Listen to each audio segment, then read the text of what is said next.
To install a ZipWall pass-through, first uncouple the two ring pieces and set aside the back piece for now. Position the pole clamp over the spring-loaded pole and snap it into place. The clamp will fit the 10, 12, and 20-foot poles. Uncinch the drawstring and open up the sleeve. Pick up the ring piece that you had set aside and move around to the back of the barrier. Coming in from the back of the barrier, set aside the ring piece again, and taking a utility knife, cut a circular hole in the plastic, using the ring for a guide as you make your cut.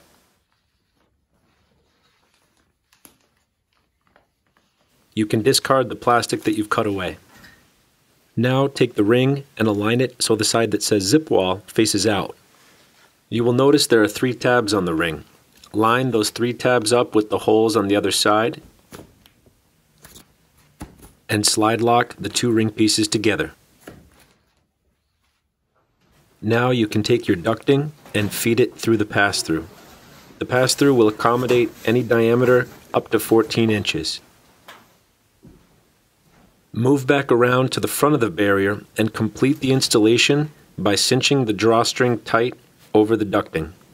Because the pass-through is anchored to the pole, it can take a substantial amount of weight, as you can see here.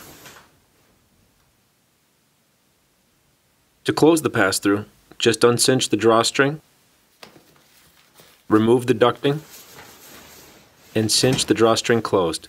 This allows you to easily and effectively reseal your barrier without having to tape over any holes.